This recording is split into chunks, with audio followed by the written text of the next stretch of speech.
que suele tener más o menos, esperen, tenemos problemas técnicos con el dibujo, ya va, un momento, ya, ahora sí. Entonces, un panel solar fotovoltaico suele tener esta forma. Ahí tenemos nuestro panel solar fotovoltaico. Entonces, ¿cuál es el propósito del panel solar fotovoltaico? Del panel solar fotovoltaico se desprenden, la salida básicamente es una conexión eléctrica.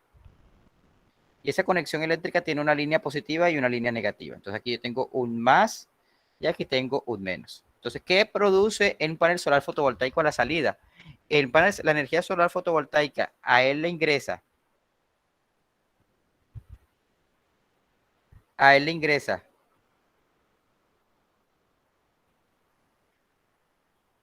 radiación solar y por otro lado yo tengo como salida por acá, tengo energía eléctrica.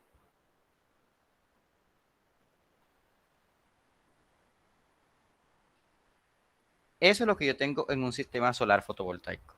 Entonces, actualmente, eh, como está el desarrollo de la investigación ahora, los paneles solares fotovoltaicos tienen unas eficiencias alrededor del 18, 17, en algunos casos del 20%. Eso es lo que ocurre hoy con el tema de la energía solar. ¿Qué quiere decir eso? Que de toda la cantidad de energía que incide sobre una superficie, solamente el 17-18% se me va a transformar a mí en energía eléctrica. Uno diría, pero es que es muy poquito. Pero es que les tengo una noticia. Ya nosotros trabajamos con sistemas así de poco eficientes y no decimos nada. Las plantas térmicas, el automóvil, todos los procesos térmicos, como ustedes vieron en su clase de termodinámica, no sé si dada por Juan, pero ustedes saben que hay una eficiencia límite que es la eficiencia de Carnot. Es la máxima eficiencia que se puede obtener en un proceso térmico. Y que no es del 80, y a veces que esa eficiencia de Carnot es bajísima también, del 45, del 60, del 50, y que esa es la eficiencia máxima a la cual se puede llegar. Y como estamos en procesos reales, obviamente, entonces ahí empezamos a contar de ahí para abajo.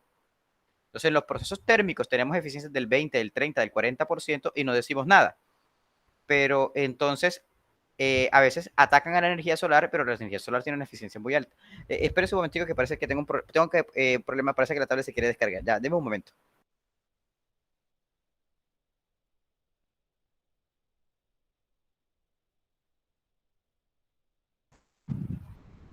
Gajes del oficio, gente, gajes del oficio.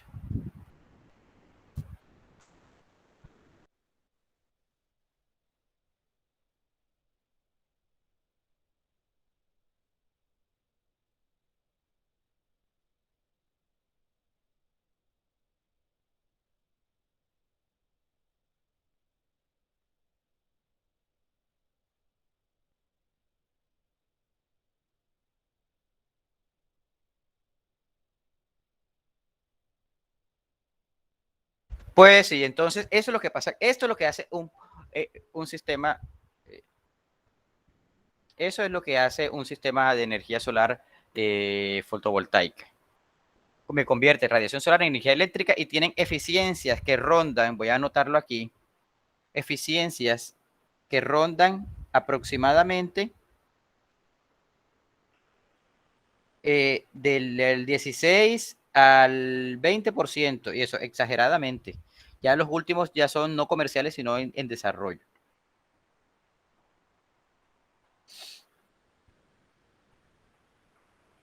Entonces, eso es lo que pasa con la energía solar fotovoltaica. Ojo, entendiendo eficiencia entre eh, trabajo eléctrico o Q eléctrico. Vamos a ponerle W eléctrico. W eléctrico, Q de radiación por 100%. Y eso acumulado en el tiempo. O sea, en realidad la expresión correcta, porque es que no tiene sentido hablar de eficiencias instantáneas. Tendríamos que hablar de la integral de eficiencia en el tiempo, que sería, no, la eficiencia acumulada sería la integral de W eléctrico dt dividido entre la integral de Currat de T de T. Según usted se preguntará, bueno, ¿y esto por qué? Es que, señores, lo que pasa es que la eficiencia se tiene que tener, o sea, una eficiencia instantánea de energía solar no tiene sentido. Pasó una nube, la eficiencia se fue a cero.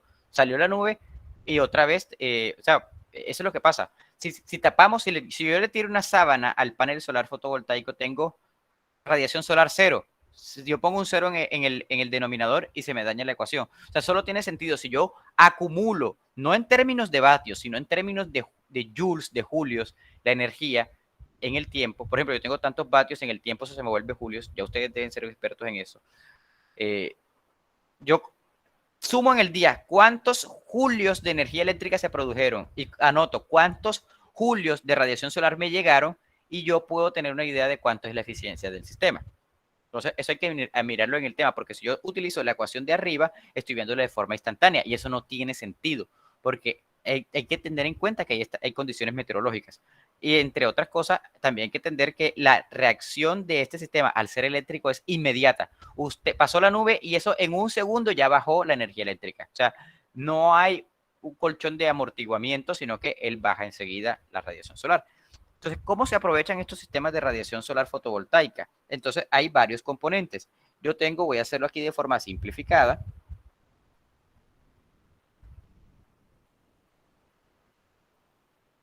Tengo mi panel solar que lo voy a denominar aquí como PV. Y entonces aquí me surgen varios componentes. Entonces yo tengo aquí otro señor que lo voy a llamar el señor regulador. Por acá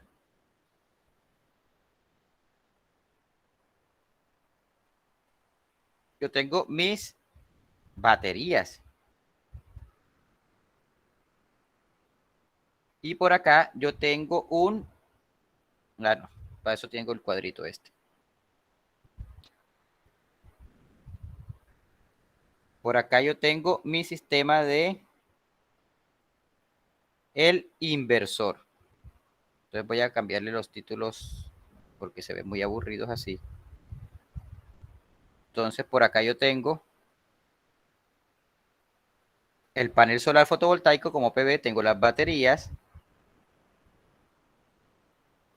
tengo mi sistema de regulador y tengo mi sistema de inversor. ¿Qué función cumple cada uno en un sistema fotovoltaico?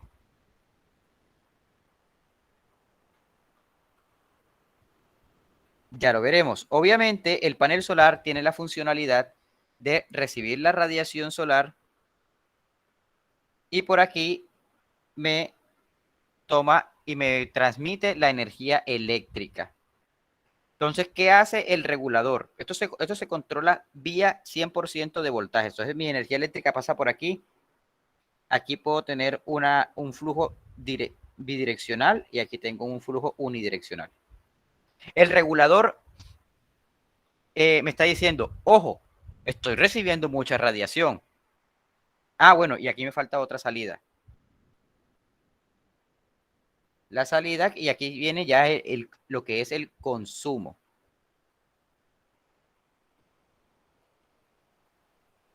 Entonces, ¿qué pasa? Yo tengo una demanda de energía en este consumo. Vamos a decirlo así. Yo tengo una demanda vamos a poner el número redondos para tener mayor claridad. Vamos a suponer que yo tengo un consumo de 100 vatios.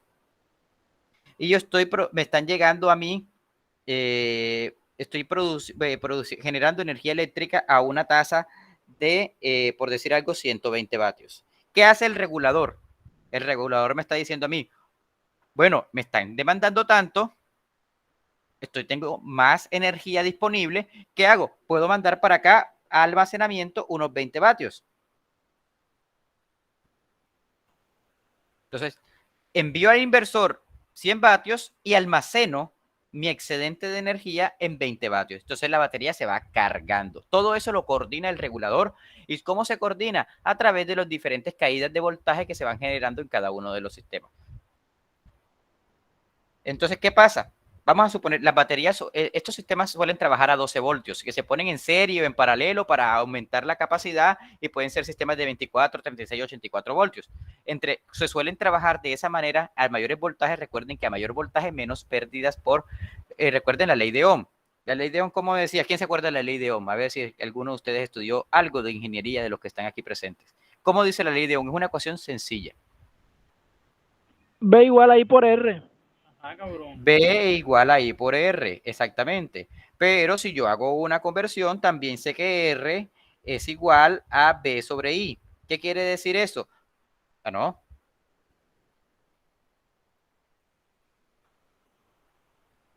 Algo no anda bien aquí.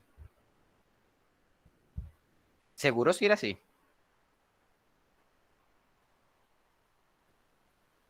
Vamos a ponerla como yo me la sé. I es igual a B sobre R. Sí, básicamente.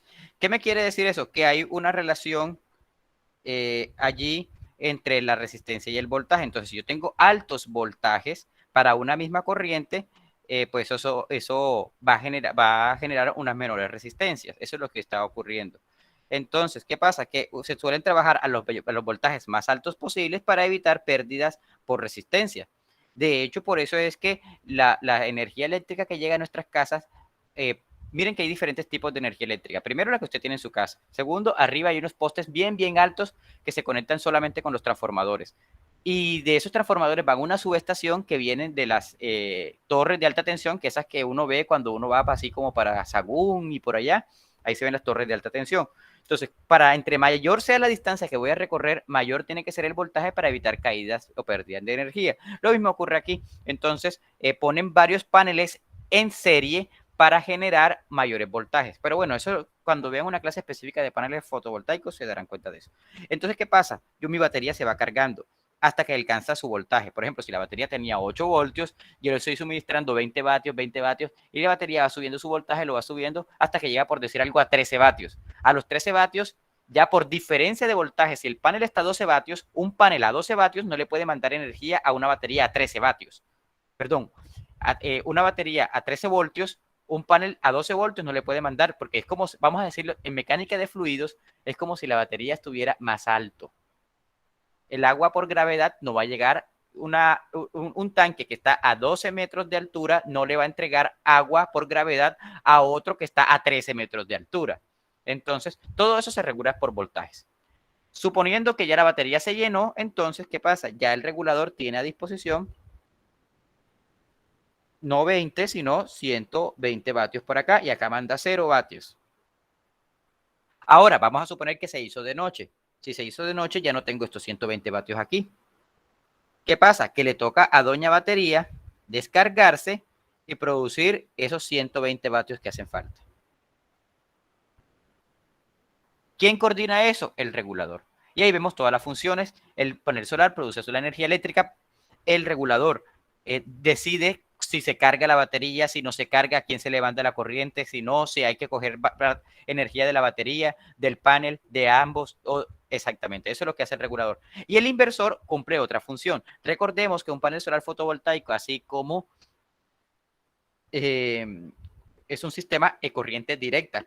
Esto opera en DC, las baterías operan en corriente directa, el regulador opera en corriente directa, pero nuestros equipos y todos nuestros electrodomésticos y de uso cotidiano operan en AC, en corriente alterna. Creo que a estas alturas de la vida ya ustedes saben qué es AC y qué es DC. Entonces, ¿qué hace el inversor? Me convierte de DC a AC, a una corriente alterna.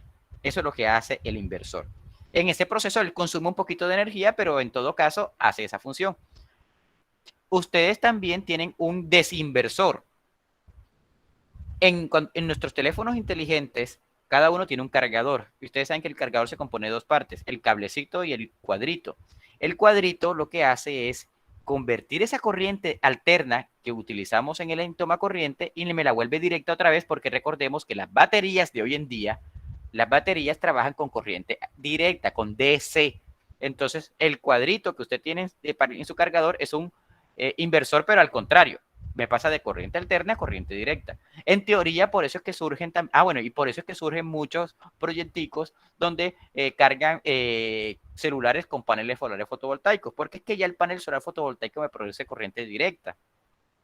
Pero bueno, básicamente estos son los componentes básicos de un sistema fotovoltaico. Tenemos nuestros paneles solares, tenemos nuestro regulador, tenemos que puede ser, ojo, estos son opcionales. Este es opcional, porque hay sistemas que trabajan en continuo, es decir, no hay baterías, sino que lo que se va produciendo se va consumiendo. Y sirven para, y se preguntarán, bueno, y si pasa una nube, hay otros sistemas de respaldo o se toman de la red eléctrica, se toma la energía que haga falta. Entonces son sistemas que se utilizan como economizadores. Mientras haya energía solar, tomo más del sol y menos de Electricaribe o Afinia, pero cuando tengo más energía solar, cuando tengo menos energía solar, bueno, me toca trabajar con Afinia y menos con Electricaribe. Entonces ahí pone un sistema que hace las diferentes utilizaciones de la energía. O sea, la batería suele ser opcional, entre otras cosas, porque las baterías son lo más costoso de esto. Actualmente, lo que daña cualquier proyecto y aplica para todo es el almacenamiento. Eso es la piedra angular de la transición energética, el almacenamiento de la energía renovable. Seguramente esto lo han visto mucho con Juan. La clave para la transición energética, las energías renovables, es el almacenamiento. ¿Por qué? Porque es que las energías no renovables las controla el ser humano. Yo puedo prender la estufa mientras yo pueda tener combustible fósil. Yo prendo la caldera mientras tenga carbón ahí. Yo prendo la planta de energía de petróleo si tengo petróleo, si tengo gas. Yo lo guardo en un tanque y lo puedo prender cuando a mí me dé la gana. Pero resulta que es que el control de las energías renovables las tiene madre naturaleza. Madre naturaleza es la que decide cuándo sopla el viento para la energía eólica, cómo está el clima para la energía solar en el término de nubosidad. Se controla a partir de que el sol sale a tal hora, se esconde a otra. Las mareas también funcionan con madre naturaleza. Entonces, como madre naturaleza es impredecible, si no tenemos sistemas de almacenamiento, es imposible hacer la transición energética. Y hasta ahora, en la humanidad, a lo que le ha costado más trabajo, ese es el tema del almacenamiento de la energía. ¿Qué hacer cuando la energía renovable no está a nuestra disposición por las irregularidades que ella inherentemente tiene? Hay que tener sistemas de almacenamiento, pero es que hasta ahora no se ha desarrollado un sistema de almacenamiento que sea confiable, barato y con materiales que sean poco contaminantes, fáciles de conseguir y que sea liviano. Son muchas variables y parámetros deseables que se requieren de estos dispositivos que hasta ahora no se ha podido desarrollar un sistema que sea que las baterías sean muy económicas. No hay que ir muy lejos. Nosotros hemos visto, siempre pongo este ejemplo. Vea el teléfono inteligente. Mire, un Nokia 1100 o un Nokia 2200, como quiera, de hace 15 años, le duraba la batería una semana. El teléfono ha evolucionado. Los teléfonos inteligentes, hasta el más barato de ahora, toma fotos, graba video, manda mensajes, manda correo, manda WhatsApp, juega Free Fire, juega videojuegos, se mete a Facebook, se mete a YouTube. ¿Qué no hace? Hay muchísimas más funciones. Pero miren que las baterías no le han seguido la corriente. El teléfono ha avanzado en todo, menos en batería. ¿Por qué? Porque no somos capaces, no hemos sido capaces de trabajar con las baterías. No hemos podido desarrollar un sistema que nos permita tener baterías, almacenar energía y sobre todo energía a gran escala. En este momento tenemos la posibilidad de producir baterías para el celular, para el computador, para sistemas pequeños, pero no hay baterías que guarden al orden de los megavatios. O sea, para guardar energía para una ciudad completa, eso no se ha desarrollado. Lo más lejos que hemos llegado a Tesla con el tema de los carros eléctricos, pero no hay baterías a escala, a macroescala, por decirlo de alguna manera, a la escala de una ciudad o de un país, no la hay. Bueno, pero el tema del almacenamiento de energía ya es otro capítulo aparte. Estamos en energía solar. Entonces, bueno, estos son los componentes básicos de un sistema de energía solar. Entonces, lo clave de aquí es el dimensionamiento. Yo tengo que saber cuántos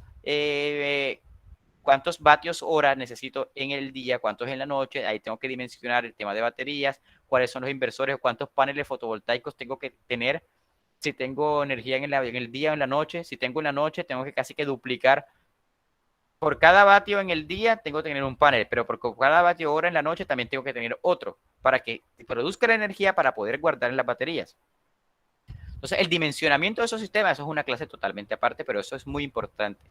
Aprender a dimensionar un sistema fotovoltaico.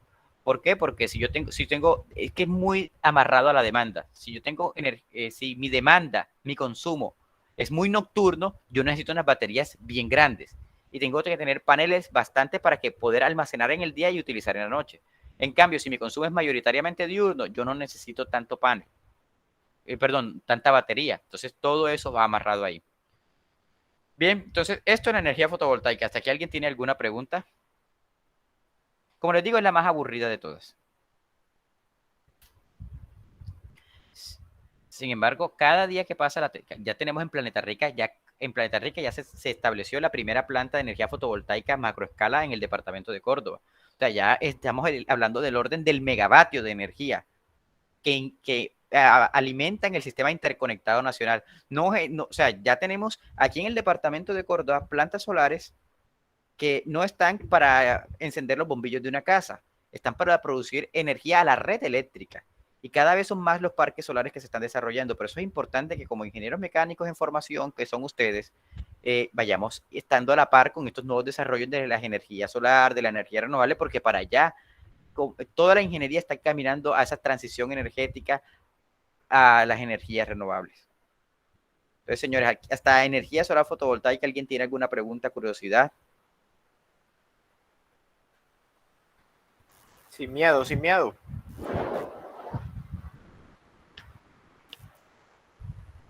Bueno, sigamos entonces. Entonces, vamos a hablar ahora vamos a pasar de página. Ah, esta es la página 2. Bueno, vamos a borrar esta página, ahora la página 1. Y vamos a hablar de la energía solar térmica. ¿Qué dice el lapicito? Aquí está.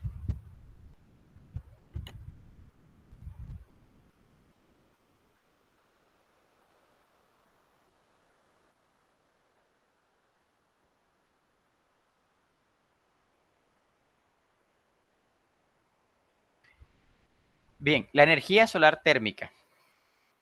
Básicamente, la energía solar térmica se resume en la utilización de la energía solar, pero desde el punto de vista del aprovechamiento de calor, de transferencia de calor. Allá lo veíamos como la utilización para producir, si allá se produce trabajo eléctrico, aquí utilizamos es calor. Y para nadie es un secreto que es que la energía solar tiene un componente térmico muy grande. Vaya, así que lo invito a que se pare descalzo en la carretera al mediodía en el sol caliente, a ver si eso no tiene energía térmica. Lo invito a que toque con la planta de la mano una hoja de zinc al mediodía, a ver si no hay energía térmica. Es que no vamos muy lejos. Mire lo poco que usted utiliza la cocina. La cocina se trabaja un ratico en el desayuno, un ratico en el mediodía, un ratico en la tarde. Usted ahí está gastando energía térmica que viene en función de un combustible que viene por las tuberías de gas o viene en la pipeta de gas. Ahí es energía térmica almacenada en forma de energía química, pero ahí tenemos la energía y tenemos que pagar por ella. ¿Para qué? Para calentar la olla del agua, para hervirla, para calentar la comida, para calentar el caldero del aceite, etc. Entonces, nosotros pagamos energía para calentar. Calentar también es una forma de energía. Y para eso utilizamos el gas. Entonces, y lo pagamos, y vale plata.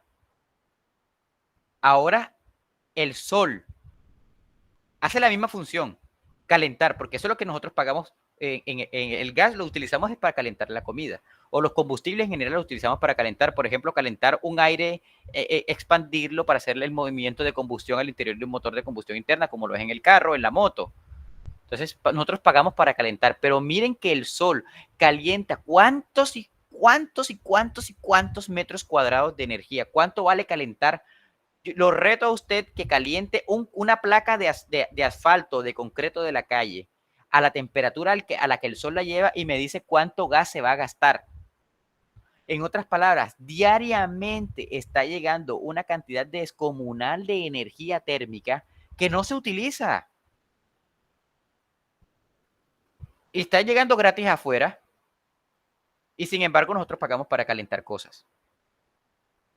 Entonces, la energía solar tiene, o sea, la cantidad de energía solar que llega es descomunal. Para que se hagan una idea, en nuestra región, en la costa Caribe, tenemos épocas del año donde tenemos la capacidad de generar 6 kilovatios hora en un metro cuadrado. 6 kilovatios hora por metro cuadrado. Para que se hagan una idea, el consumo de una casa son 200, 150, dependiendo del consumo de una casa, 200, 150 metros cuadrados, dije metros cuadrados, kilovatios hora en el mes. Y en un solo metro cuadrado, en un día, llegan 5. Ahora multiplique cuánta área tiene el techo de una casa. Una casa puede tener 150, 80, 200 metros cuadrados. O sea que la cantidad de energía solar que llega es descomunal. Es más, cuando está el sol en su máximo esplendor, podemos tener sobre una superficie horizontal una radiación de 1000 vatios. O sea, en un metro cuadrado llega suficiente energía para prender bombillos de 20 vatios, 50 bombillos de 20 vatios.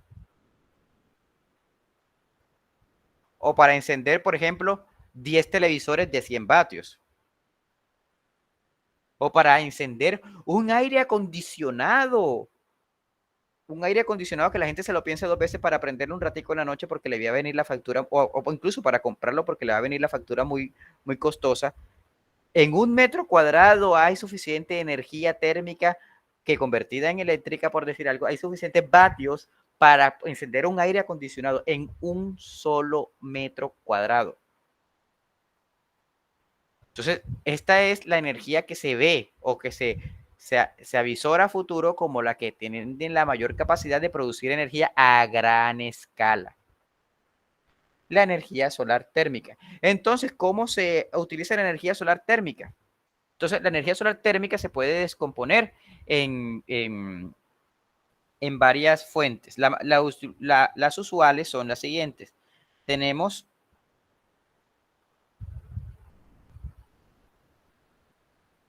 las aplicaciones de baja temperatura,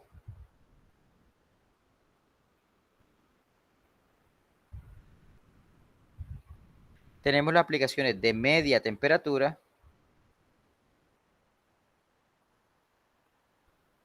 y las aplicaciones de alta temperatura.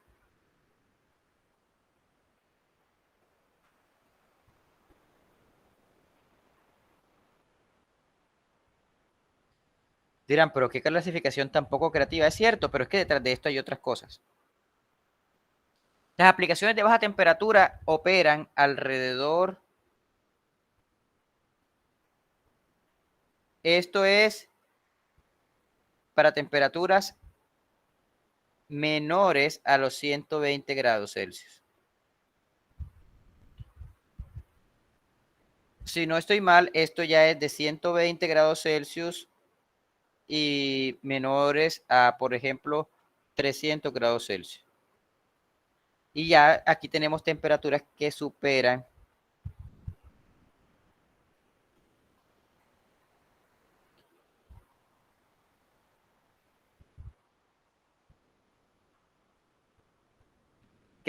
ya los 300 grados Celsius en adelante.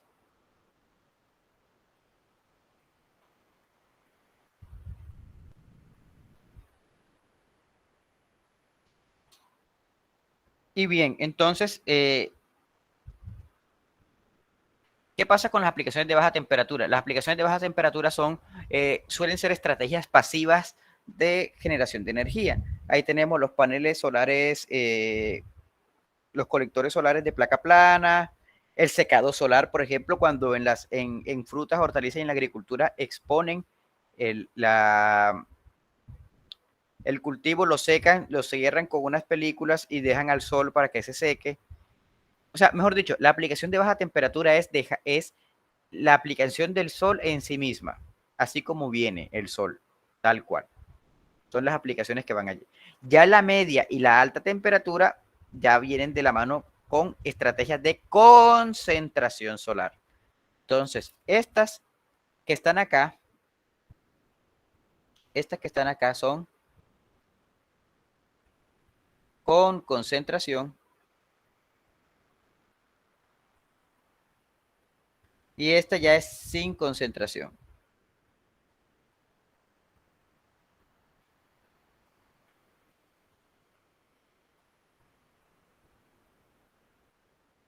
Entre otras cosas porque es imposible físicamente usted desarrollar temperatura superior a 120 grados Celsius simplemente exponiendo algo al sol. Lo reto a que deje cualquier sol al sol y que coja más de 120 grados Celsius. No va a pasar.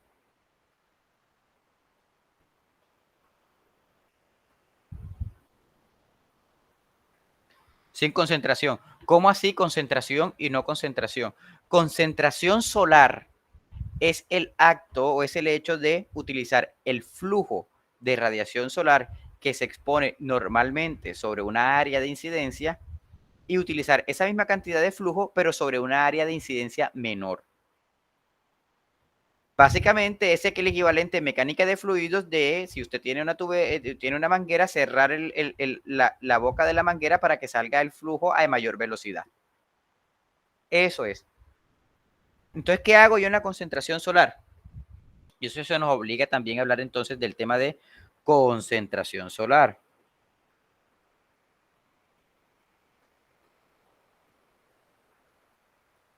El tema de concentración solar se ve en varias estrategias.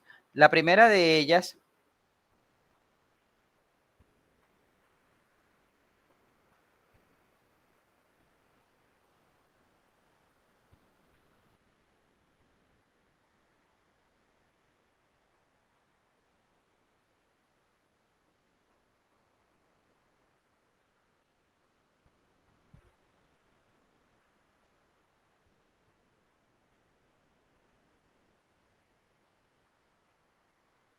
son los concentradores cilindroparabólicos. ¿Qué son los concentradores cilindroparabólicos? Básicamente, si vimos esto y lo trasladamos acá,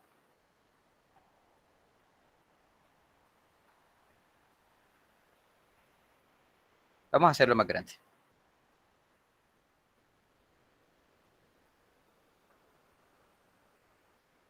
Un concentrador cilindro parabólico, básicamente, su nombre lo dice, es una forma parabólica que concentra sobre un conducto o tubería,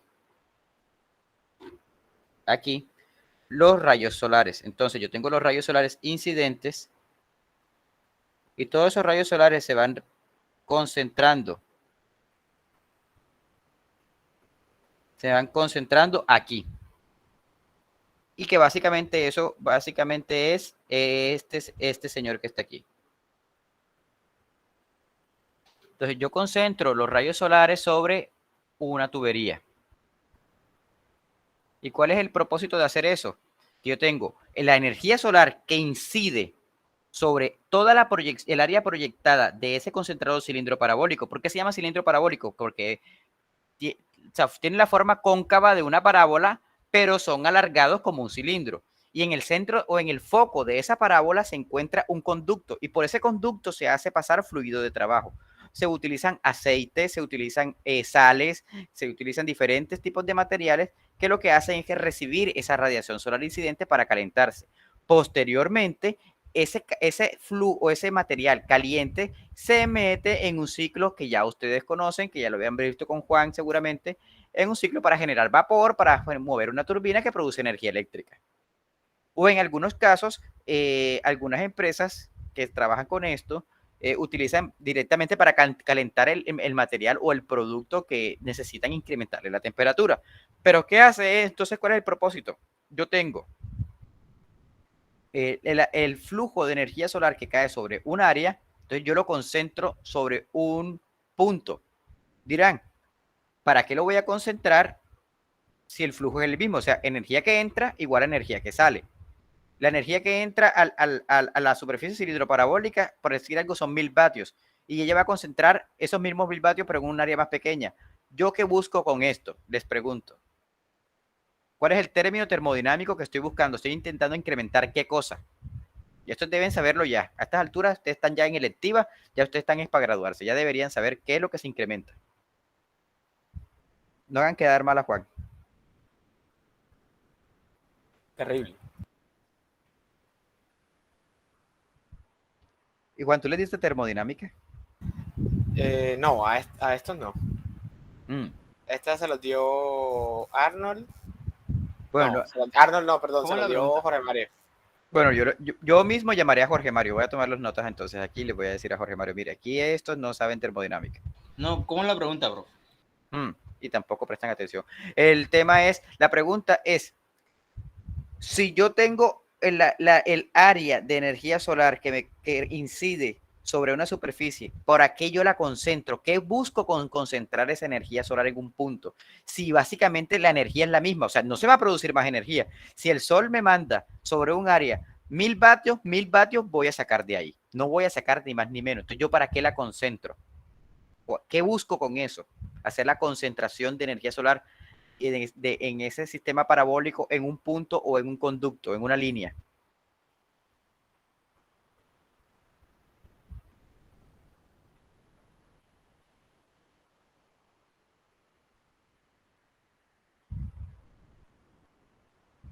Hay dos términos aceptables para eso que se ven en termodinámica. Que buscamos con concentrar la energía solar en un punto. ¿Por qué lo hacemos? Porque si es la misma energía, pues ¿para qué gastar en infraestructura que haga la concentración? Simplemente ponemos una plancha plana ahí y listo, y ahí recibimos la energía solar.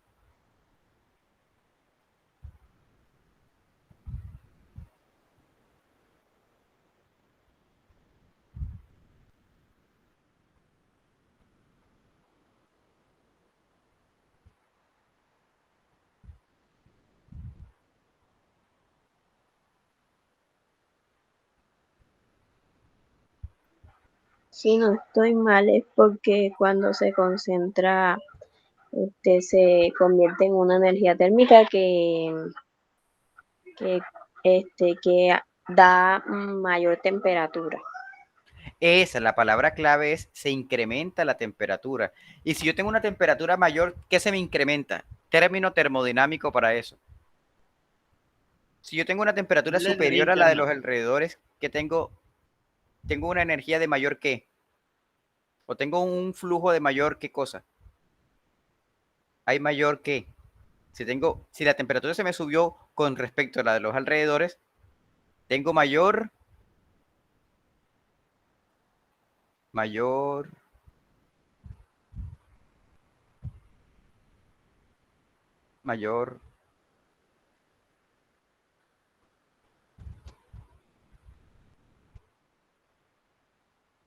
Entropía, ¿no?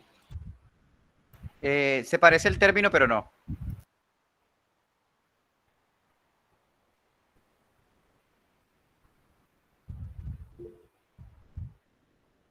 Oh, Juan tiene algo que decir. Bueno, aquí alguien iba a decir algo. ¿Cuál es el término? Una mayor energía interna, ¿no? No.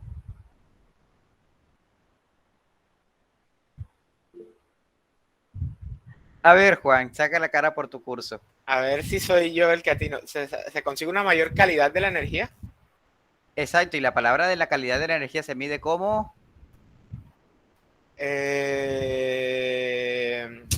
Con energía. Exactamente, tengo mayor exergía. O sea, tengo la misma cantidad de energía térmica, pero exergéticamente es mayor. O sea, hay mayor disponibilidad. Puedo utilizar mayor cantidad de energía, puedo utilizarla para más funciones. Tengo más exergía. Esa es la expresión correcta. Tengo mayor exergía. Entonces, ¿qué hago yo con la concentración solar? Lo que hago es un incremento exergético de la fuente de energía que yo estoy utilizando. No es lo mismo, por ejemplo, si yo tengo una represa como una hidroeléctrica, ¿qué tal si Urrá, en vez de tener 70 metros de altura y tener agua almacenada a 70 metros de altura, tuviera solo 20 metros de altura? Las turbinas que yo tengo, la presión que me va a dar va a ser menor. Entonces, lo mismo ocurre también como con el tema de los voltajes. Si yo tengo un voltaje más alto, tengo la posibilidad de utilizarla para mover mayores dispositivos. Por eso mismo tenemos los dispositivos a 220, que son máquinas muy grandes, que con los dispositivos a 110, que son para máquinas más pequeñas. Entonces yo lo que hago es incrementar, tener una fuente de energía a mayor exergía. mayor disponibilidad, energía de mayor calidad. Es más, no hay que ir muy lejos. Usted mide la exergía a un vapor sobrecalentado y mide la exergía a un líquido comprimido y usted va a ver que la exergía es mucho mayor en el vapor. Entonces, básicamente, ¿por qué? Porque es que la energía a baja temperatura no sirve. Por ejemplo, una vez un profe nos daba el ejemplo. ¿Cuánta energía tiene el mar? Infinita, o sea, una cantidad grandísima. Pero vaya y usted utilice el mar para generar energía. Es muy difícil sacársela. ¿Por qué? Porque es una energía de baja calidad. En cambio, la energía del vapor a altísima presión, a altísima temperatura en el interior de una caldera, yo le puedo poner una turbina, yo le puedo poner un ciclo Rankine, yo le puedo poner de cuanta cosa. En cambio, con la energía de una plaquita caliente expuesta al sol, es muy poco lo que puedo hacer. ¿Qué es lo que yo necesito? Concentrar esa radiación solar en un punto para que se me incremente la temperatura y así tener una mayor exergía, mayor disponibilidad, mayor posibilidad de hacer. Entonces, eso es lo que se busca en la energía solar térmica, hacer la concentración solar, porque es que las aplicaciones de baja temperatura son muy poquitas. Apenas sirve eso para calentar agua. Eso no sirve para mucho, para calentar aire, para hacer secado. Pues la energía fuerte es la media y alta temperatura. Entonces se ven muchas estrategias para generar eso. Están los colectores cilindro parabólicos y están las plantas de heliostatos. ¿Qué son las plantas de heliostatos? Seguramente ya ustedes las han visto en algunas imágenes. Una planta de heliostatos es un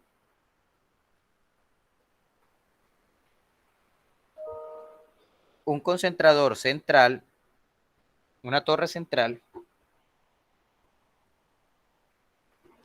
que aquí tiene un receptor y tiene un campo de heliostatos a su alrededor,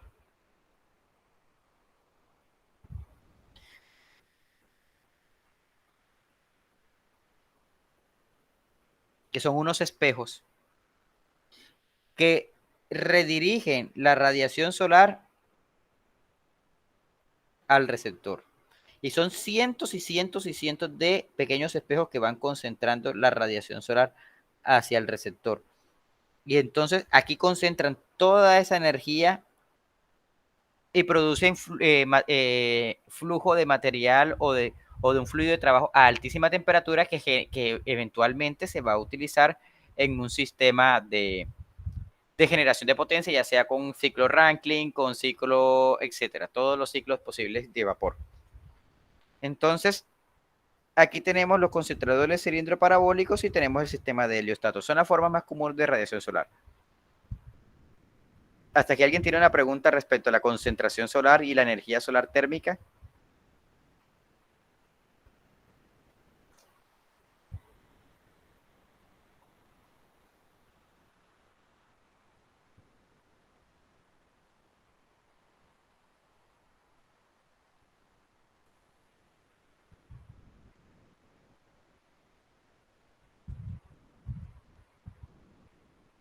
Ninguna. O sea, Bien, yo quisiera saber qué se utiliza ahí en ese filamento del medio, o sea, cómo, cómo lo almacenan ahí o o sea, qué específicamente utilizan bueno, para ¿qué eso. hay ahí? Esa es una muy buena pregunta. Yo supongo que a estas alturas ya todos han visto transferencia de calor. En el centro de lo que hay aquí, de un Algunos la concentrador están dando, cilindro Mario. parabólico, que es esto que está acá. Mario, algunos la están dando todavía. O sea, esta todavía se congrúe un poquito con transferencia. Bueno, entonces, ¿qué pasa ahí? Ya igual, a estas alturas de la vida, ya ustedes han visto los mecanismos de transferencia de calor. ¿Qué es lo que suelen poner ahí? Se suele ubicar algo que se llama un tubo de vacío. Un tubo de vacío, básicamente yo tengo unos tubos concéntricos. Yo tengo aquí una tubería y aquí tengo otra. Entonces, al interior de la primera va el fluido de trabajo, digamos, el aceite caliente que yo caliento ahí con la energía solar. Esta cubierta, entonces aquí tengo el fluido de trabajo.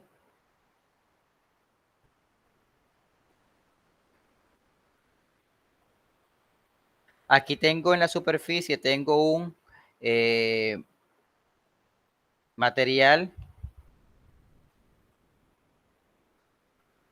de alta absortividad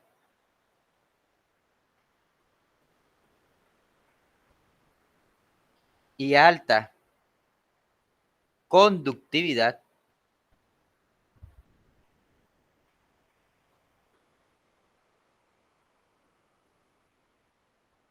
y aquí tengo vacío y aquí tengo vidrio o un material que tenga alta transmisividad. Eso es lo que hay ahí. Entonces, ¿qué pasa? La energía solar viene e incide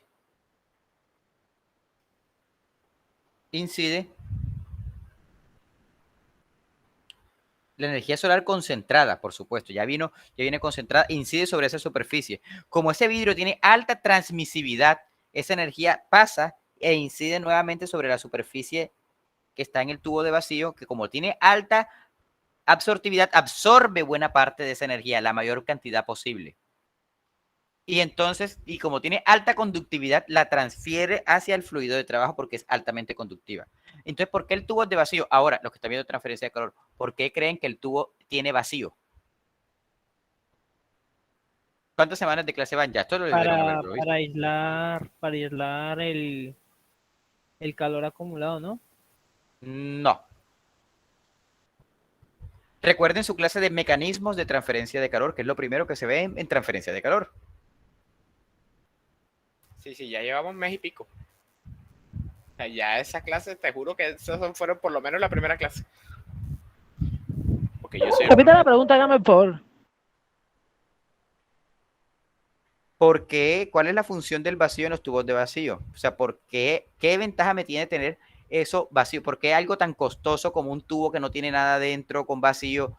¿Para qué función de transferencia de calor tiene ese vacío que hay ahí? ¿Qué ventaja tiene?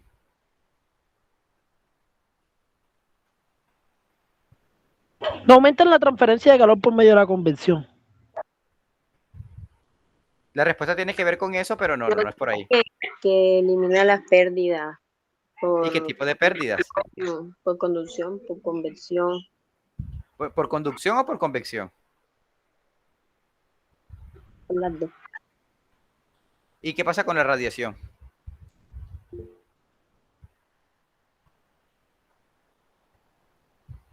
¿Qué pasa con la radiación? Recuerde que hay 3 mecanismos de transferencia de calor: conducción, radiación y convección. ¿Cómo ellos intervendrían allí?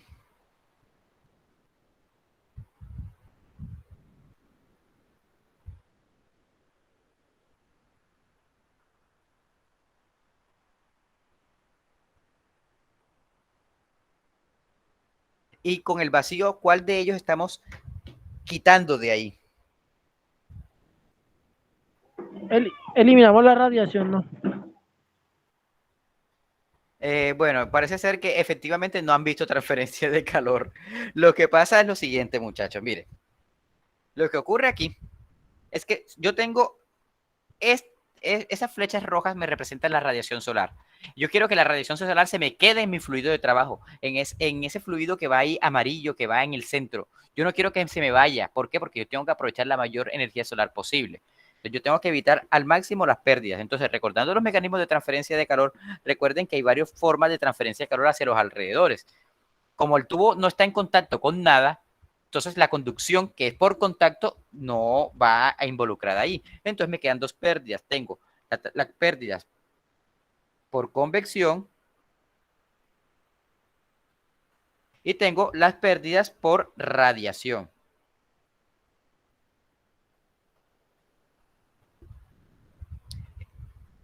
Entonces, ¿qué pasa?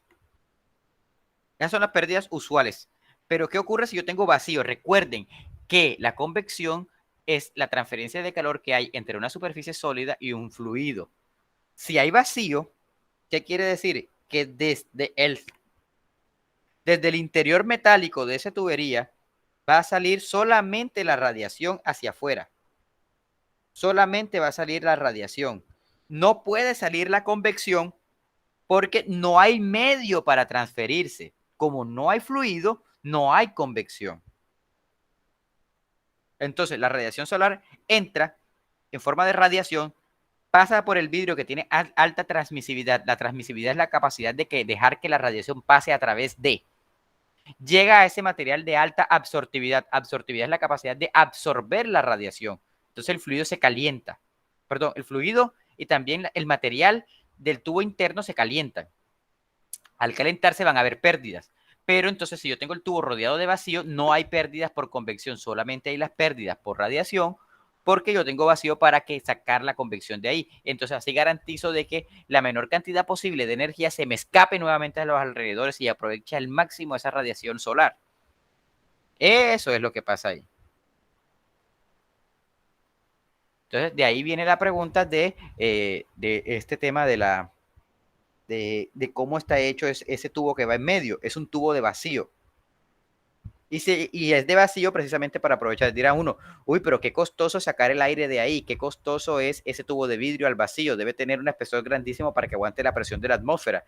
Sí, es costoso, pero la cantidad de energía que se pierde por convección es brutal. Entonces, lo que estamos gastando de más ahora, lo estamos ahorrando muchísimo desde el punto de vista de las pérdidas por convección. Y más si, por ejemplo, estamos en zonas que son muy ventosas y donde hay mucho viento. Recuerden que la convección por la ley de enfriamiento de Newton es Q es igual a H por A por delta T, donde H está amarrado, es el coeficiente convectivo que está amarrado al régimen de flujo. En otras palabras, quiere decir que entre mayor viento hay, mayor pérdida por convección hay. Y estos elementos suelen estar en desiertos, que si bien son muy calientes en temperatura, son altísimos en viento. Entonces hay mucha pérdida ahí. ¿Hasta ahí alguien tiene alguna pregunta?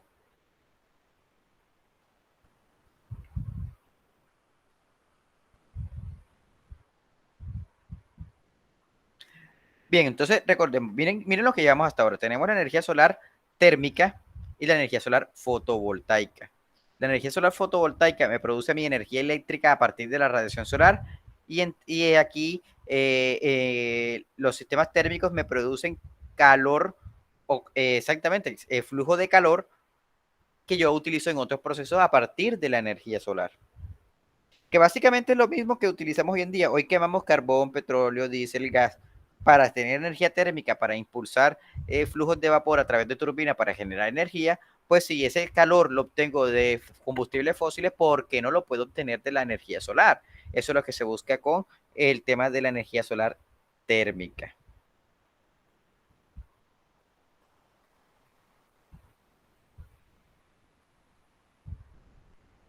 ¿Hasta aquí alguien tiene alguna pregunta?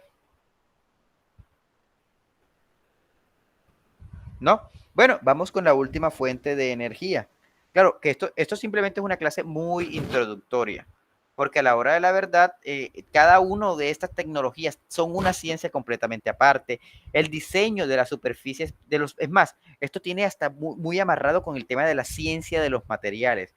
¿Por qué de la ciencia de los materiales? Miren que estamos esperando de estos componentes unos elementos que van amarrados con materiales con unas propiedades deseables. Miren, alta absortividad, alta conductividad, alta transmisividad, y fuera de eso están las propiedades mecánicas que no estamos involucrándolas aquí, porque tienen que ser alta resistencia el tema del estrés térmico.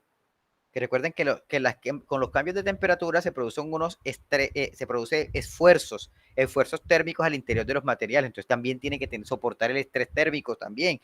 El tema de la dilatación térmica, todo eso tiene influencia allí. Entonces, por eso también esto abre la puerta para todo un desarrollo de nuevos materiales que vayan encaminados a suplir estos requerimientos debido a las condiciones de operación a las cuales trabajan estos componentes.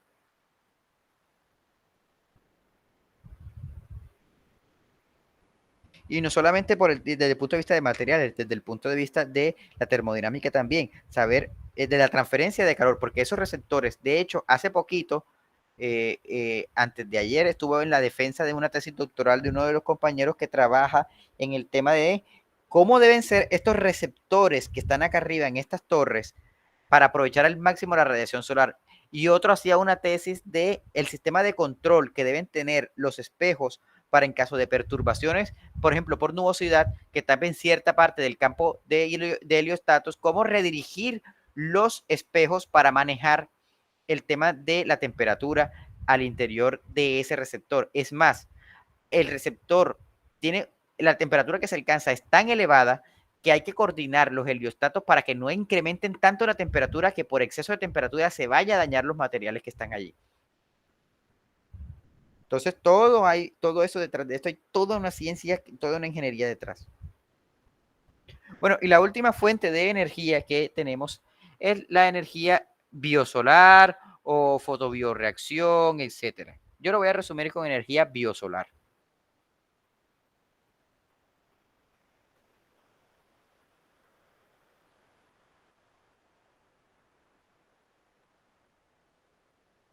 Que entre otras cosas es muy polémica. ¿Por qué es polémica? No es que sea polémica de que sea contaminante o algo, sino que algunos autores la califican que en realidad esto no es energía biosolar ni nada de eso, no es una fuente de energía solar, sino que al final también es una fuente de energía de biomasa. Pero digamos que ella tiene su propia estrategia. ¿Por qué? Porque es que en realidad lo que se utiliza en estos sistemas, vamos a decirlo así, son colonias de algas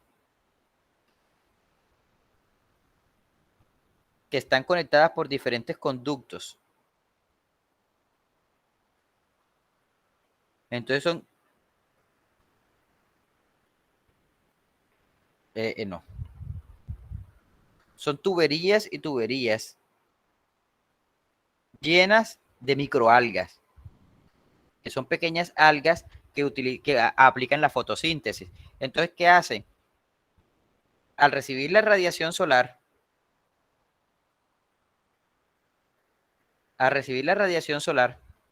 esas bioalgas se empiezan a desarrollar, a hacer fotosíntesis y empiezan a crecer.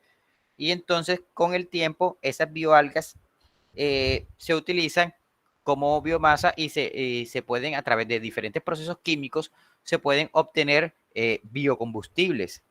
De aquí se obtienen biocombustibles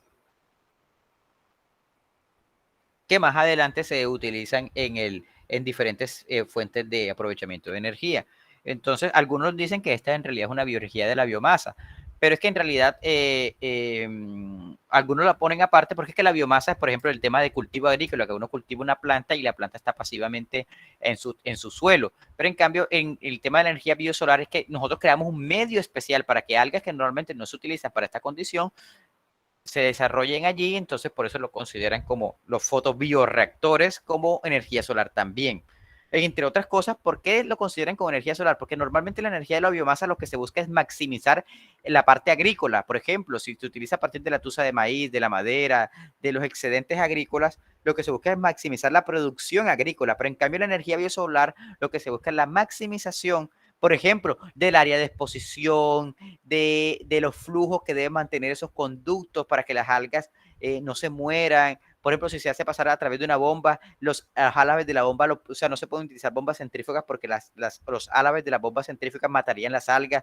Se tienen que usar bombas peristálticas, bombas de desplazamiento positivo, movimientos muy calmados y unas formas geométricas especiales de esos fotobioreactores para aprovechar al máximo la radiación solar, para maximizar el crecimiento y la producción de esas bioalgas. Entonces, como está orientado es al aprovechamiento de lo solar y no al aprovechamiento tanto de un producto como tal, el cultivo, el maíz, la cosa, entonces por eso se consideran como energía solar.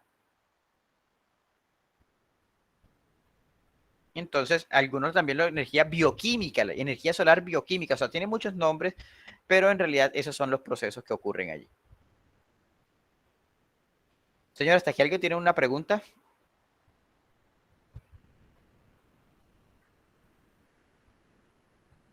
No, señor. Bien, entonces, adicionalmente eso es como, esto es una parte introductoria de las fuentes de energía solar. Más adelante, en otra oportunidad, ya tendrán el espacio para mirar el tema de la dinámica solar, cómo se mueve el sol en el cielo, todas esas dinámicas solares que entre otras cosas ya hemos descuidado. ¿Por qué? Porque es que nuestros ancestros en la antigüedad utilizaban el sol y las estrellas para guiarse. Y Stonehenge, las pirámides, estos son monumentos que se utilizaban no eran de decoración, eran funcionales para mirar la orientación del sol y así coordinar cultivos, cosechas y demás. Ya ahora no le prestamos atención, el sol sale y se esconde y simplemente es día y noche, pero antes las horas y los tiempos en los cuales y las direcciones, el sol no todos los días sale por un lado y se esconde por el mismo lado. Con el tiempo él va cambiando su posición. La matica que antes yo tenía en la sala, antes le daba el sol en enero, pero ya en octubre ya el sol entra por otra parte, el sol se va moviendo. Eso hay que tenerlo en cuenta para el tema de los sistemas solares, sobre todo en el tema de los fotovoltaicos y en el tema de la concentración solar. ¿Por qué es importante? Porque si yo tengo un sistema fijo y el sol va cambiando de posición, ya no podré hacer, por ejemplo, el tema de la concentración solar. ¿Cómo voy a concentrar la radiación solar si no sé de dónde vienen los rayos solares? Entonces ahí viene el tema de las diferentes fuentes de tipos de radiación. La radiación directa, la difusa y la reflejada. Eso tampoco lo alcanzamos a ver. Pero básicamente los sistemas de concentración solar solo trabajan con radiación directa, que es la que viene directamente del sol. En cambio, los sistemas, por ejemplo, térmicos de baja temperatura o los sistemas fotovoltaicos trabajan con radiación, la suma de la directa con la difusa. Y la difusa básicamente es la radiación que viene a partir de la atmósfera, por ejemplo, las nubes. Por ejemplo, cuando el día está muy nublado, no se ve 100% oscuro, a pesar de que el sol está tapado. Eso es radiación difusa. Y la radiación reflejada es la que viene de diferentes fuentes, superficies, que se refleja la radiación y vuelve a la superficie que estamos estudiando. Entonces, en la energía solar se utiliza energía solar total o global, que es la suma de todas, y en cambio los sistemas de concentración solamente se puede utilizar la radiación directa. ¿Por qué? Porque directamente del sol y el rayo se puede concentrar. La difusa, como viene de tantas direcciones, es imposible coordinar un campo de heliostatos para que pueda hacer concentración solar. Bien, por ahora, Juan, lo mejor es que dejemos hasta aquí. Entonces, esto es como un abrebocas de lo que es la radiación solar, tanto la diferencia entre la radiación solar fotovoltaica, la energía solar fotovoltaica y la energía solar térmica. Mientras que en la una tengo aprovechamiento de energía eléctrica y en esta tengo aprovechamiento de energía térmica. Bueno, muy chévere todo. A mí me parece súper interesante todo esto. No sé a ustedes qué les parece o si tienen alguna pregunta para el profe en general, alguna duda que tengan en general de la parte de energía solar.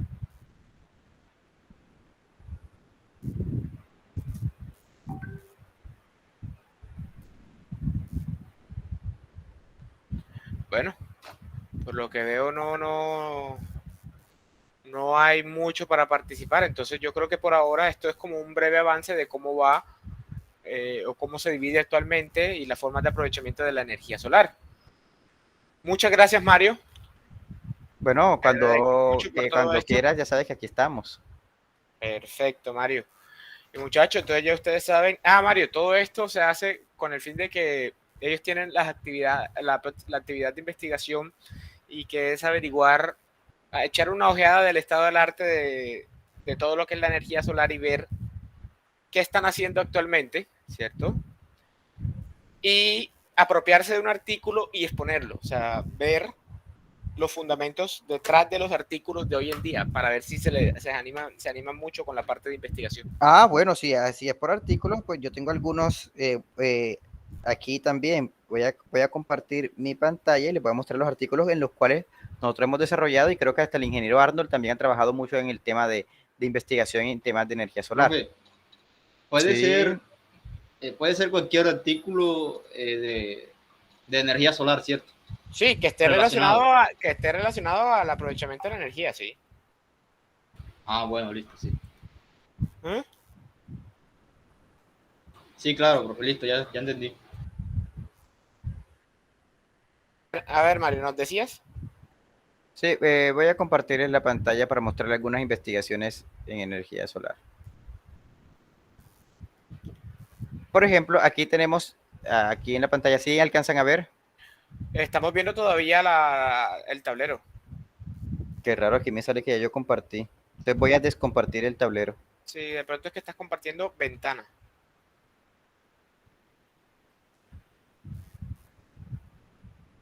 ¿Y ahora? Ahora sale que no estás compartiendo.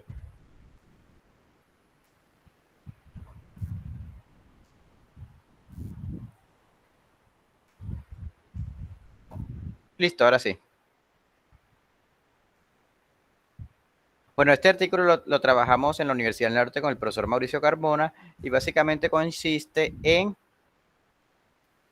un sistema, un modelo para estudiar el comportamiento térmico de un calentador de agua con energía solar.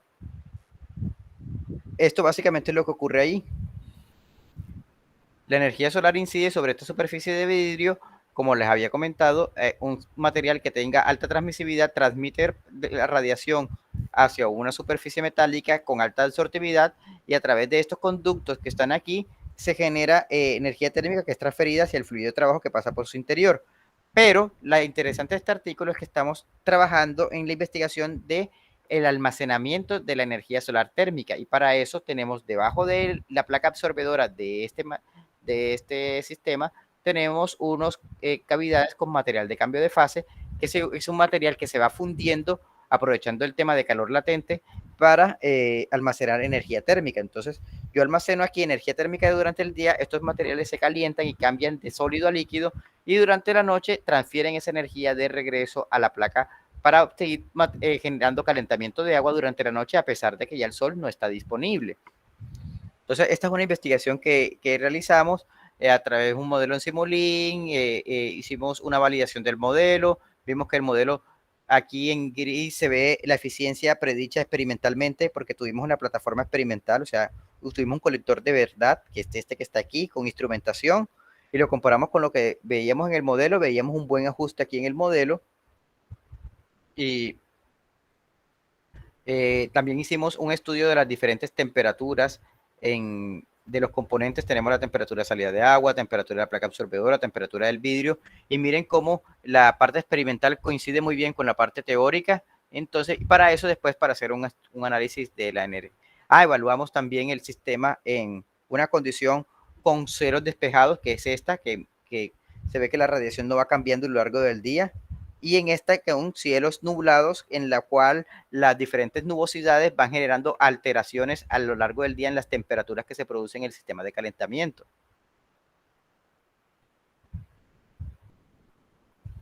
Ahí entonces se estudian las temperaturas de los componentes, las tasas de transferencia de calor entre los componentes, mostramos también, hacemos un análisis de la fracción líquida de material, cuánto se alcanza a fundir, siendo hasta acá arriba lo máximo y va disminuyendo lo que se funde del material de cambio de fase, etcétera, etcétera, etcétera. Entonces, varias investigaciones se han desarrollado, se evaluaron diferentes materiales de cambio de fase con diferentes puntos de fusión, uno con punto de fusión a 60 grados Celsius, uno con punto de fusión a 45 grados Celsius, y ahí se estudian los diferentes almacenamientos de energía de cada uno.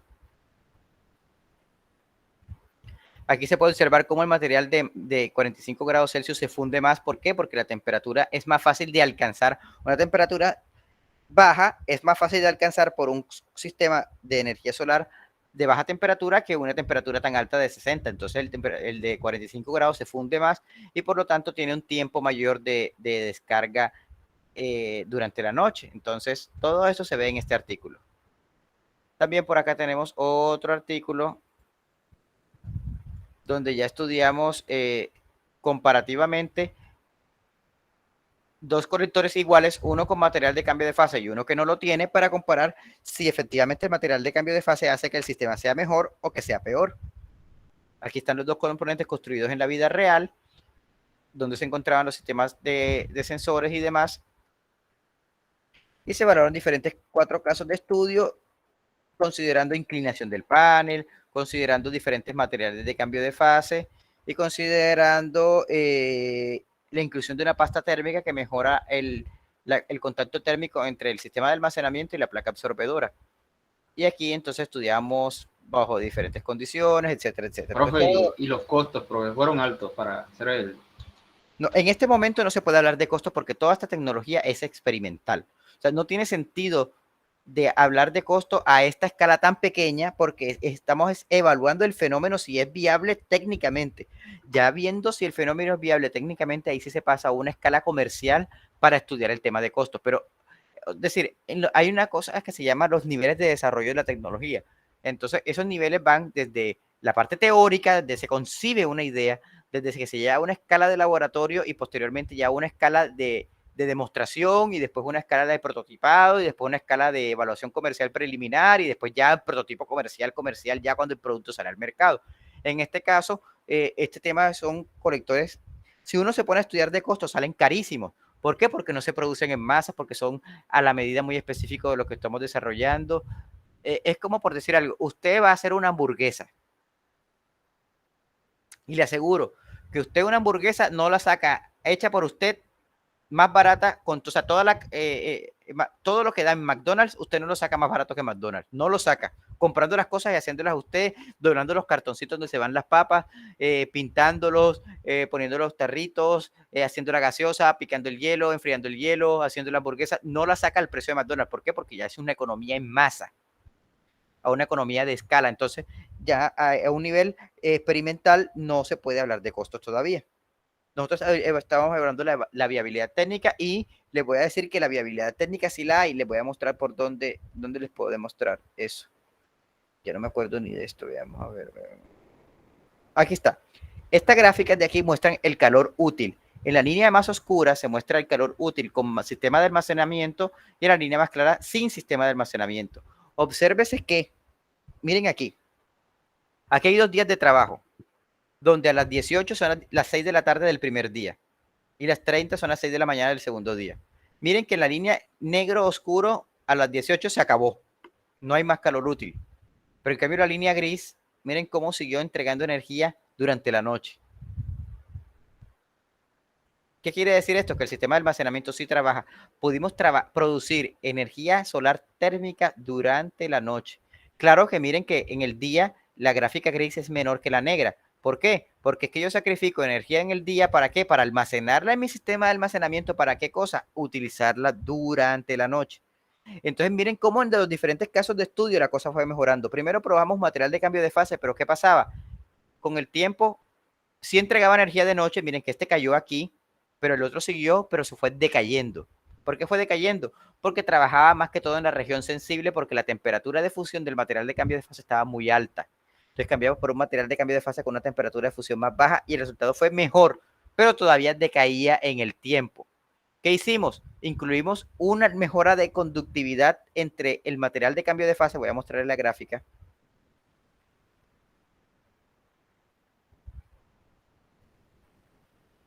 ¿Dónde está eso? Aquí está. Estos son los diferentes casos. Primero con un material de cambio de fase. Como no nos sirvió, lo cambiamos por otro material de cambio de fase mejor. Y después probamos, aquí esto rojo quiere decir que se le puso una pasta térmica, es decir, una mejora que me favorece la conductividad entre el sistema de almacenamiento y la placa. Y mejoró todavía más los resultados. Y después probamos inclinar los colectores orientándolos buscando el sol. ¿Qué conclusiones tuvimos? Que, ¿dónde está? ¿Dónde está? ¿Dónde está? Aquí está. Cuando cambiamos material, el sistema mejoró y cuando le pusimos la pasta térmica, ahí sí pudimos producir de forma continua energía solar. Pero cuando inclinamos el panel, básicamente los resultados fueron los mismos y hasta peores. Entonces, la conclusión que llegamos es, no vale la pena inclinar el panel, pero sí vale la pena poner la pasta térmica y utilizar un material de cambio de fase con una temperatura no de 60 grados Celsius, sino una temperatura de 45 grados Celsius de puntos de fusión. Aquí se puede observar que el material de cambio de fase, que era lo que nos preocupábamos, la eficiencia del sistema, no cambia tanto si le pongo o si no le pongo material de cambio de fase, porque es que esperábamos que si tú le pones otro componente al sistema, de pronto sí funcionaba de noche, pero la eficiencia se iba a caer. Y miren que la eficiencia se mantiene en cada uno de los casos de estudio a pesar de tener material de cambio de fase. O sea que el material de cambio de fase me permite trabajar de noche, pero sin sacrificar eficiencia. Ese es el resultado principal de la investigación. Aquí están las pérdidas por radiación y por convección. O sea, básicamente esto es pura transferencia de calor. Pérdida por convección y por radiación. Tasa de transferencia de calor, etcétera. Pero bueno, no hay tiempo para explicar todo lo que está en el artículo. Aquí vemos la energía almacenada. Sin almacenamiento térmico, la energía almacenada es muy baja, pero con almacenamiento térmico, la energía almacenada es muy alta. Se almacena gran cantidad de energía. Entonces, cuando esta gráfica sube, es que se almacena energía, y cuando la gráfica baja, es que el sistema entrega energía. ¿Cómo será la cantidad de energía que se almacenó? como aquí hay 2 días de trabajo, el primer día se guardó tanta energía que sobró energía para el otro día. Y bueno, ahí está.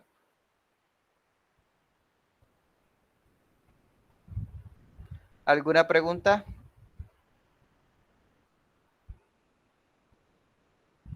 Bueno, señores, esto es lo que hemos desarrollado nosotros en el tema de investigación sobre energía solar.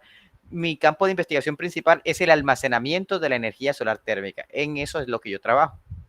Y estas son las investigaciones que hemos desarrollado en respecto y las publicaciones que hemos tenido en Solar Energy, que es, entre otras cosas, la revista o el journal de energía solar más prestigioso que existe.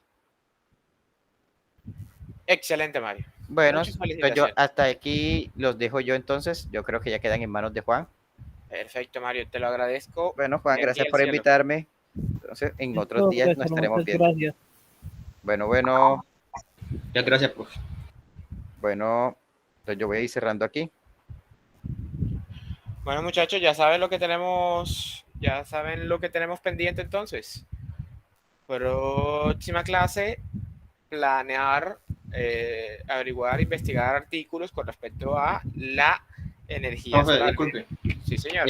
Si este corte tomamos una nota que sería la de Ajá, la pasada, y la otra sería la segunda nota del primer corte, ¿cierto? correcto. Y no eran 3 notas, ¿no, profe? Tienen que ser por lo menos 3 notas, por eso es que probablemente subo una nota provisional que sea el promedio de las 2, ¿cierto? Y cuando tengamos la tercera nota la cambio. Ah, La bueno, tercera listo. debería ser las diapositivas.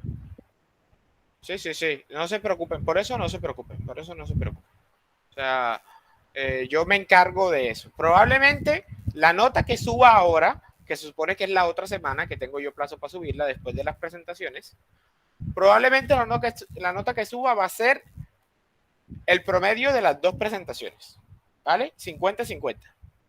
Ah, vale, listo, profe. ¿Vale? Cuando llegue la tercera presentación, yo modifico esa nota, no se preocupen.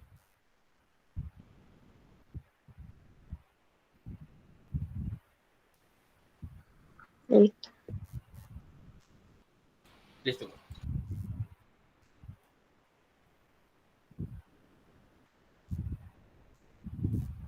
Bueno, muchachos, espero que les haya gustado y les haya parecido interesante. A mí en lo personal me parece muy interesante. La verdad, sí, sí estuvo chévere. Y Sí, es sí. algo bastante aplicable que podemos, pues, para nuestro ámbito aquí en la región. Entonces, sí. Correcto. Aquí en la región, lo que más tiene potencial son esas dos, la energía solar y la biomasa. Son los 2 puntos que más potencial tienen actualmente, porque estamos en una zona que es altamente productora agrícola y pecuaria y de una zona muy favorecida con respecto a la radiación solar. Sobre todo la radiación solar térmica, no tanto para la fotovoltaica, sino que estamos más favorecidos para la térmica, porque alcanzamos más fácil temperaturas. Sí. Listo, profe. Listo. Digamos, la Yo Vale, fotovoltaica estaría como para zonas más altas que alcanzan radiación más directa, diría yo. Zonas que no tengan tanta nubosidad, porque el problema que sí tenemos es que aquí hay bastante nubosidad. La radiación, aquí justamente, bueno, Mario no se lo mencionó, pero justamente él hizo un trabajo que se llama el índice, ¿cómo es que se llamaba? Era algo del índice de radiación solar. Se supone que cuando no hay nubosidad, el índice de radiación solar es 1.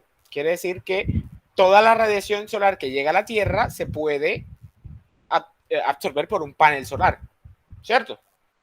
Pero entonces cuando hay nubosidad, una parte de la radiación solar se pierde en las nubes, se refracta en las nubes, ¿vale? Y se calientan las nubes, no llega a los paneles solares. Entonces ahí cuando el índice de radiación solar empieza a bajar. Entonces, las zonas más aptas para la radiación solar o para la fotovoltaica son las zonas donde el índice de radiación solar tienda a ser 1, ¿vale? Donde esté más cerca del 1 posible, porque es donde toda la radiación llega a los paneles solares y no se ve interferido por efectos ambientales como nubes, sombras, cosas así. No sé si me es claro.